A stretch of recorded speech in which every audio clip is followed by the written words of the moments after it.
ആരോപണം ഉന്നയിച്ച് താരവുമായി സംസാരിച്ച ഞങ്ങളുടെ പ്രതിനിധി ബൽറാം നെടുങ്ങാടി തത്സമയം ചേരുന്നു. Balram, good morning. ശ്രീലേഖ മിത്രയുമായി സംസാരിച്ചല്ലോ ബൽറാം.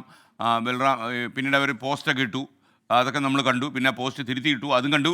എന്താണ് ബൽറാം അവർ പറയുന്നത്?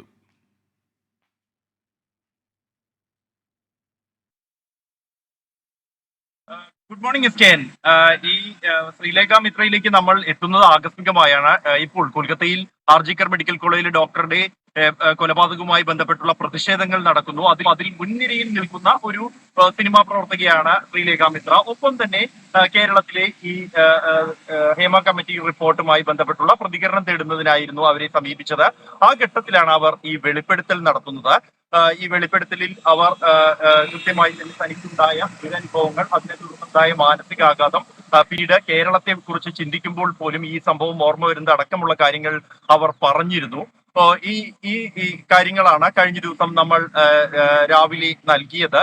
എന്നാൽ ഈ പോസ്റ്റ് അവർ ആദ്യഘട്ടത്തിൽ അതിൽ അവർ പേര് പറഞ്ഞിരുന്നു, അത് ഒഴിവാക്കി എന്ന തരത്തിൽ അവർ ആദ്യഘട്ടത്തിൽ ഒരു ഫേസ്ബുക്ക് പോസ്റ്റ് ഇട്ടു. അതിനുശേഷം അവർ എന്നെ ഫോണിൽ ബന്ധപ്പെട്ടിരുന്നു, എന്താണ് പേര് ഒഴിവാക്കിയത് എന്നുള്ളത്. അപ്പോൾ ആ ഘട്ടത്തിൽ തന്നെ എന്തുകൊണ്ടാണ് അത് ഇത്തരത്തിൽ ആദ്യഘട്ടത്തിൽ കൊടുക്കാതിരുന്നത് എന്ന് വിശദീകരിച്ചിരുന്നു. 2 ഘട്ടമായി പേരടക്കമുള്ളവ പിന്നീട് നൽകും എന്ന ഉറപ്പും നൽകിയിരുന്നു.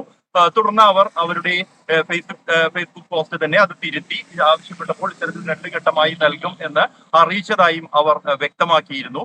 പിന്നീടാണ് അത് ആദ്യം അവർ ഇട്ട ഫേസ്ബുക്ക് പോസ്റ്റുമായി പ്രചരിക്കപ്പെട്ടത്, അതിന്റെ സ്ക്രീൻഷോട്ടുകൾ പ്രചരിക്കപ്പെട്ടത്. അവർ പൂർണ്ണമായും തന്നെ ഇക്കാര്യങ്ങൾ എന്തുകൊണ്ടാണ് ഇത്തരത്തിൽ 2ാം ഘട്ടമായി നൽകാൻ തീരുമാനിച്ചത് എന്ന കാര്യത്തിൽ അവർക്ക് ആ കാര്യങ്ങൾ മനസ്സിലാക്കിയിരുന്നു, കൺവിൻസ്ഡ് ആയിരുന്നു എന്നുള്ളതാണ്. പിന്നീട് ഉള്ള ഘട്ടത്തിലും അവരുമായി ഇന്നലെ രാത്രിയും ഞാൻ സംസാരിച്ചിരുന്നു.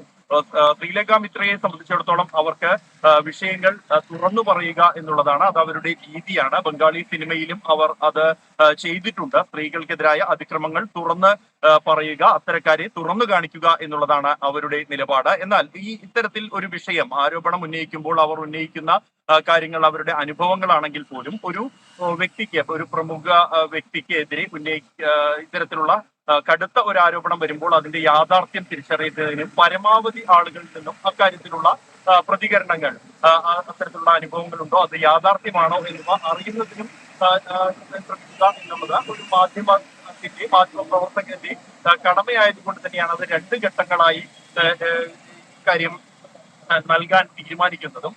എന്തായാലും അവർ പിന്നീട് അവർ ഉൾപ്പെടെ അത് മനസ്സിലാക്കുകയും അത് അംഗീകരിക്കുകയും ചെയ്തിട്ടുണ്ട്.